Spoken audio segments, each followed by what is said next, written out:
नमस्कार. आज आपल्यासमोर आहे 25 डिसेंबर 2025चं वर्तमानपत्र आणि पहिल्या पानावरच्या हेडलाईन्स तर एकदम स्पष्ट आहेत, पण खरं सांगायचं तर ज्या बातम्या आतल्या पानावर आहेत की नाही त्या जास्त मोठा इशारा देत आहेत. बरोबर. हेडलाईन्स आपल्याला फक्त सांगतात की काय घडलं, पण आपलं काम आहे हे शोधणं की हे का घडलं आणि आता पुढे काय होणार. हो, आणि आजच्या वृत्तपत्रात तर राजकारण, अर्थव्यवस्था, समाज सगळीकडेच मोठ्या बदलांचे संकेत दिसतायत. अगदी. चला तर मग सुरुवात करूया त्या बातमीने जी मुंबईच्या राजकारणात अक्षरशः भूकंप आणू शकते. तब्बल 20 वर्षानंतर ठाकरे बंधू एकत्र. उद्धव ठाकरे आणि राज ठाकरे यांनी मुंबई महानगरपालिका निवडणुकीसाठी युतीची घोषणा केली आहे. वरवर पाहता हा मराठी अस्मितेचा विजय वाटतोय, पण खरंच इतकं सोपं आहे का हे? अजिबात नाही. म्हणजे मराठी अस्मिता आणि मुंबई वाचवणं हे मुद्दे भावनिक आहेत. कार्यकर्त्यांना एकत्र आणायला ते लागतातच. बरोबर. पण या युतीमागचं खरं कारण आहे राजकीय गणित आणि अस्तित्वाची लढाई. गेल्या काही वर्षांत भाजप शिंदे गटाच्या राजकारणापुढे उद्धव ठाकरे आणि राज ठाकरे दोघंही कमजोर पडत होते. अच्छा. त्यांची मतं विभागली जात होती आणि त्याचा थेट फायदा तिसऱ्यालाच होत होता. म्हणजे एकत्र आलो नाही तर संपून जाऊ, ही भीती यामागे जास्त आहे असं म्हणायचं. अगदी तसंच. ही एक राजकीय गरज आहे. विचार करा, एकट्याने लढून दोघेही आपली ताकद गमावत होते. आता एकत्र येऊन ते किमान मुंबईतली मराठी मतांचं विभाजन तरी थांबवू शकतात. आणि यामुळे जी मुंबई महानगरपालिकेची निवडणूक एकतर्फी वाटत होती, ती आता थेट तिरंगी लढत झालीय. म्हणजे ही भाजपसाठी मोठी डोकेदुखी ठरू शकते. नक्कीच. म्हणजे मुंबईच्या राजकारणात आता एक नवीन अध्याय सुरू झालाय, पण देशाच्या राजधानी दिल्लीत सर्वोच्च न्यायालय एका वेगळ्याच अध्यायाची सुरुवात करतंय. हो. द्रौपदी मुर्मू यांनी कलम 143(1) अंतर्गत न्यायालयाचं मत मागवलं आहे. हे प्रकरण थोडं तांत्रिक वाटतं, पण याचे परिणाम खूप मोठे आहेत. खूपच मोठे. आधी हे कलम 143(1) काय आहे ते सोप्या भाषेत समजून घेऊ. हो, सांगा ना. ही राष्ट्रपतींना मिळालेली एक विशेष शक्ती आहे, ज्यामुळे ते कोणत्याही कायदेशीर किंवा घटनात्मक मुद्द्यावर थेट सर्वोच्च न्यायालयाचा सल्ला मागू शकतात. अच्छा. ही शक्ती क्वचितच वापरली जाते आणि आता राष्ट्रपतींनी प्रश्न विचारला आहे की राज्यपाल किंवा राष्ट्रपती यांनी विधेयकांना मंजुरी देण्यासाठी काही वेळेची मर्यादा असावी का? आणि हा प्रश्न अचानक का आला? कारण अनेक राज्यांमध्ये जिथे विरोधी पक्षांची सरकारे आहेत, तिथे राज्यपाल विधानसभेने पास केलेली विधेयकं अनेक महिने किंबहुना वर्षानुवर्षे रोखून धरत आहेत. हो, या बातम्या आपण वाचतोय. त्यामुळं राज्यांचा कारभार थांबतोय. आता जर न्यायालयाने सांगितलं की हो, वेळेची मर्यादा असायला हवी, तर केंद्र सरकार आणि राज्यपाल यांच्या अधिकारांवर मोठी गदा येऊ शकते. बापरे.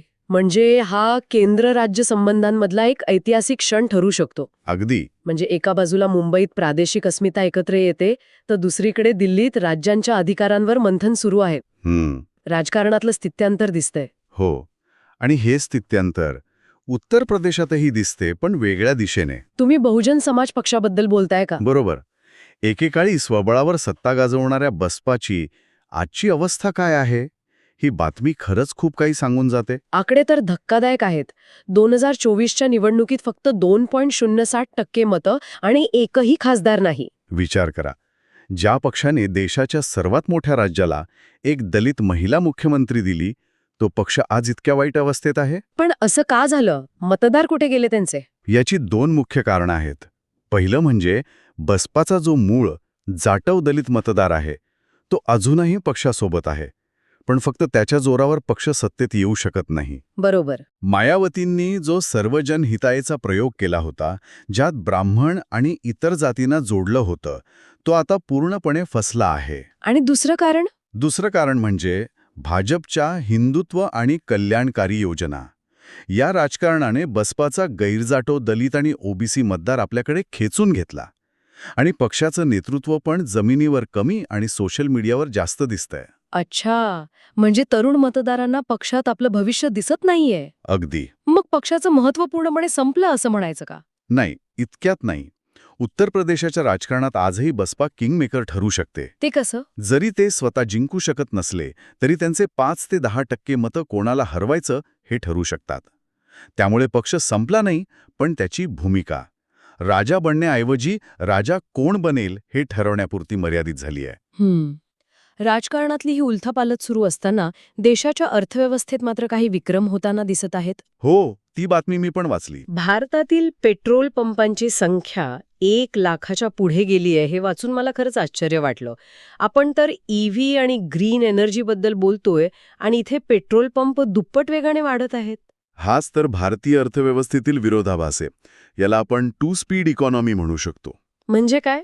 म्हणजे शहरांमध्ये EV चार्जिंग स्टेशन्स वाढत आहेत, पण त्याचवेळी ग्रामीण आणि निमशहरी भारतात अजूनही पेट्रोल डिझेलवर चालणारी दुचाकी किंवा छोटी गाडी हेच प्रगतीचं लक्षण आहे. अच्छा. गेल्या दशकात ग्रामीण भागात रस्त्यांचं जाळं वाढलं, लोकांचं उत्पन्न वाढलं आणि त्यामुळे वाहनांची मागणीही वाढली. या 1,00,000 पंपांमुळे त्या भागातील लोकांना आता इंधन सहज उपलब्ध झालंय. पण मग इतक्या पंपांमुळे स्पर्धा वाढून त्यांचं नुकसान होत नसेल का? होत आहे. अनेक पंप आर्थिकदृष्ट्या सक्षम नाहीत, हेही खरंय. पण ही वाढ अर्थव्यवस्थेच्या एका मोठ्या चक्राचा भाग आहे. जसं की कंपन्यांना होणारा कर्जपुरवठा. अगदी बरोबर. कंपन्यांना कर्जपुरवठा तब्बल 13.2% वाढलाय. याचा अर्थ उद्योगधंदे कर्ज घेऊन विस्तार करत आहेत. आणि यात विशेष गोष्ट म्हणजे बँकांपेक्षा NBFC म्हणजे नॉन बँकिंग फायनान्शियल कंपन्यांकडून कर्ज घेण्याचं प्रमाण 17% वाढलंय. म्हणजे उद्योगांना कर्ज घेण्यासाठी आता पारंपरिक बँकांव्यतिरिक्त इतर पर्यायही मिळतात. हो, अर्थव्यवस्था अधिक गतिशील होत असल्याचे हे लक्षण आहे. आणि ही गतिशीलता ग्राहकांच्या खर्चातही दिसतेय, पण खूप विचित्र पद्धतीने.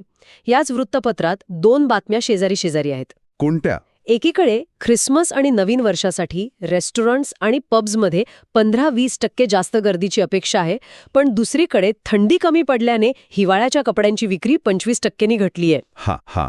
म्हणजे लोकांना बाहेर खायला पैसे आहेत, पण स्वेटर घ्यायला नाहीत. हे खूपच मनोरंजक आहे. आणि यामागे एक मोठा सामाजिक बदल दडला आहे. याला अनुभव अर्थव्यवस्था किंवा एक्सपिरियन्स इकॉनॉमी म्हणतात. अच्छा, म्हणजे काय? आजची तरुण पिढी ही वस्तू विकत घेण्यापेक्षा अनुभव विकत घेण्यावर जास्त खर्च करते.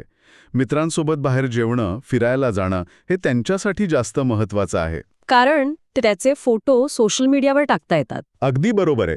त्यातून एक वेगळा सामाजिक दर्जा मिळतो. या उलट एक नवीन स्वेटर हा केवळ एक गरजेचा भाग आहे. त्यामुळे कमी थंडी हे तर एक निमित्त आहे. खरा बदल लोकांच्या प्राधान्यक्रमात होतोय. आणि हाच ट्रेंड ओळखून भारतीय रेल्वे आता एक मोठा डाव खेळत आहे असं दिसतंय. हो, 7,000 रेल्वे स्टेशनांवर. मॅकडॉनल्ड्स, KFC सारख्या मोठ्या फूड चेन्सना जागा देणार. अगदी बरोबर. रेल्वेला हे समजलं आहे की आजचा प्रवासी फक्त प्रवास करत नाही, त्याला एक चांगला अनुभव हवा आहे. बरोबर. आतापर्यंत रेल्वे स्टेशनवर मिळणारे पदार्थ आणि त्यांची गुणवत्ता हा एक चिंतेचा विषय होता. आता तिथे ब्रँडेड पर्याय मिळाल्यास रेल्वेचा प्रवास अधिक सोयीस्कर होईल. रेल्वेसाठी उत्पन्नाचा एक मोठा स्रोत तर आहेच, पण विमानतळांप्रमाणे रेल्वे स्टेशनांना आधुनिक बनवण्याच्या दिशेने हे एक महत्त्वाचं पाऊल आहे. आता आपण थोडं आंतरराष्ट्रीय घडामोडींकडे पाहूया. आपल्या शेजारी बांगलादेशात निवडणुकांच्या आधी वातावरण तापलं आहे. ढाका बॉम्बस्फोट झाला आहे. हो, आणि हा स्फोट BNP नेते तारिक रहमान यांच्या 17 वर्षांनी देशात परत येण्याच्या घोषणेच्या पार्श्वभूमीवर झाला आहे. म्हणजे हे राजकीय षडयंत्र असू शकतं? असू शकतं.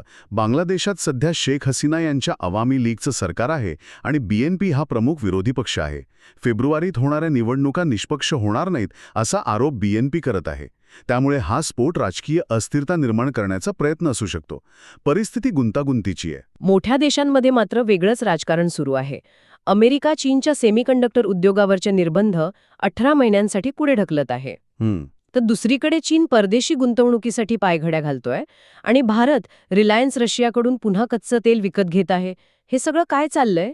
याला म्हणतात आर्थिक वास्तववाद, म्हणजे इकॉनॉमिक प्रॅग्मॅटिझम. आता जग पूर्वीसारखं अमेरिका विरुद्ध रशिया किंवा अमेरिका विरुद्ध चीन अशा 2 गटांमध्ये विभागलेलं नाहीये. अच्छा. प्रत्येक देश स्वतःच्या आर्थिक हिताला प्राधान्य देत आहे. अमेरिकेला महागाई नियंत्रणात आणायची आहे, त्यासाठी चीनकडून येणारा माल आवश्यक आहे. बरोबर. चीनला आपली अर्थव्यवस्था चालू ठेवायची आहे, त्यासाठी परदेशी गुंतवणूक हवी आहे. आणि भारताला आपल्या 140 कोटी लोकांसाठी स्वस्त ऊर्जा हवी आहे, मग ती रशियाकडून का मिळेना? म्हणजे प्रत्येक देश स्वतःच्या फायद्याचा विचार करतोय. अगदी. स्वतःच्या फायद्याचा विचार. आणि याच विचारातून भारतात एक पूर्णपणे नवीन अर्थव्यवस्था जन्माला येत आहे. या बातमीने माझं लक्ष सर्वात जास्त वेधून घेतलं. Micro companionship economy. हो, ही आजच्या वृत्तपत्रातील सर्वात अनपेक्षित आणि भविष्यवेधी बातमी आहे. फ्रेंड आणि व्हायबली सारख्या ॲप्सवर लहान शहरांमधले तरुण, विशेषतः महिला, अनोळखी लोकांशी बोलून पैसे कमवत आहेत. म्हणजे पेड कन्व्हर्सेशन. हो, लोक समोरच्या व्यक्तीला केवळ बोलण्यासाठी पैसे देत आहेत. एक मिनिट, म्हणजे फक्त बोलण्याचे पैसे? हे डेटिंग ॲप किंवा कॉल सेंटरपेक्षा वेगळं कसं आहे? हाच यातला महत्वाचा फरक आहे. हे डेटिंग नाही, कारण यात रोमॅन्सची अपेक्षा नाही. हे कॉल सेंटर नाही, कारण इथे कोणतीही तक्रार निवारली जात नाही. मग हे आहे तरी काय? याला मॉनिटाइज्ड अटेन्शन म्हणजे पैशात रूपांतरित केलेलं लक्ष म्हटलं जातंय. आजच्या काळात जिथे लोक डिजिटल जगात प्रचंड एकटे पडले आहेत, तिथे कोणीतरी आपलं ऐकून घ्यावं, आपल्याशी 5 मिनिटं चांगलं बोलावं, यासाठी ते पैसे द्यायला तयार आहेत. आणि यातून कमाई किती होते?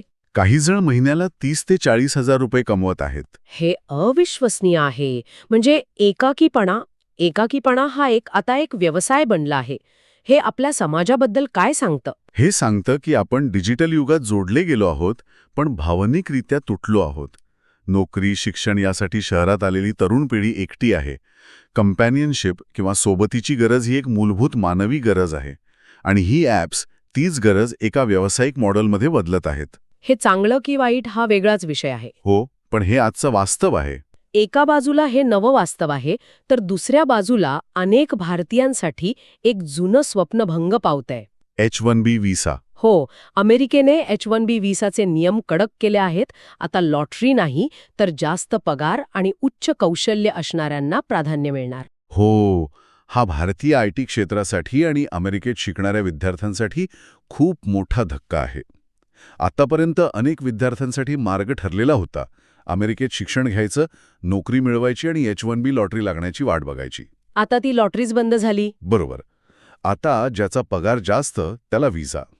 याचा थेट फटका नव्याने पदवी घेतलेल्या विद्यार्थ्यांना बसेल, कारण त्यांना सुरुवातीला जास्त पगार मिळत नाही. याचा भारतीय स्टार्टअप्सवरही परिणाम होईल का? नक्कीच. जे भारतीय स्टार्टअप्स अमेरिकेत विस्तार करू इच्छितात त्यांना आता तिथल्या कर्मचाऱ्यांना खूप जास्त पगार द्यावा लागेल, जे सुरुवातीच्या काळात शक्य नसतं. पण याचा काही सकारात्मक परिणाम होऊ शकतो का? होऊ शकतो. एक अनपेक्षित परिणाम. अमेरिकेचा मार्ग कठीण झाल्यामुळे भारतातील सर्वोत्तम टॅलेंट आता भारतातच थांबण्याचा किंवा युरोप, कॅनडासारख्या दुसऱ्या देशांचा विचार करेल. यामुळे भारताच्या स्वतःच्या टेक इकोसिस्टमला फायदा होऊ शकतो. आणि या सगळ्या घडामोडींमध्ये शेअर बाजार मात्र सांता रॅली साजरा करतोय. S&P 500, डाऊ जोन्स सगळे विक्रमी उच्चांकावर. सांता रॅली म्हणजे वर्षाच्या शेवटी येणारी तेजी. पण इथे एक गोष्ट लक्षात घेण्यासारखी आहे. कोणती? शेअर बाजार वर जातोय, जे अर्थव्यवस्थेतील उत्साहाचं लक्षण आहे. पण त्याचवेळी सोनं $4,500 प्रति अंशच्या विक्रमी पातळीवर पोहोचलं आहे. अच्छा. आणि सोनं तेव्हा वाढतं जेव्हा बाजारात भीतीचं किंवा अनिश्चिततेचं वातावरण असतं. म्हणजे उत्साह आणि भीती एकाच वेळी, हा तर मोठा गोंधळ आहे. बरोबर. आणि हाच आजच्या संपूर्ण चर्चेचा सार आहे. राजकारणात जुने मित्र शत्रू बनत आहेत आणि जुने शत्रू मित्र. अर्थव्यवस्थेत लोक एकाच वेळी खर्चही करत आहेत आणि बचतही करत आहेत. तंत्रज्ञान लोकांना जोडतही आहे आणि त्यांचा एकाकीपणा वाढीतही आहे. बाजार उत्साही पण आहे आणि भयभीत पण. आपण एका मोठ्या स्थित्यंतराच्या काळातून जात आहोत. आज आपण काय पाहिलं? पारंपरिक कपड्यांचा व्यवसाय हवामानामुळे संकटात येतो, तर दुसरीकडे संवाद विकण्याचा व्यवसाय तेजीत आहे. हो. यावरून एक गोष्ट स्पष्ट होते. भविष्यात तुम्ही काय विकता यापेक्षा तुम्ही ग्राहकाशी कसं नातं जोडता हे जास्त महत्वाचं ठरेल. म्हणजे सॉफ्ट स्किल्स. अगदी. तांत्रिक कौशल्यांसोबतच संवाद कौशल्य, सहानुभूती आणि एका समूहाला म्हणजे कम्युनिटीला एकत्र बांधून ठेवण्याची क्षमता, हीच सर्वात मौल्यवान कौशल्य ठरतील. प्रश्न हा आहे की आपली शिक्षण व्यवस्था आणि समाज या कौशल्यांसाठी तयार आहे का?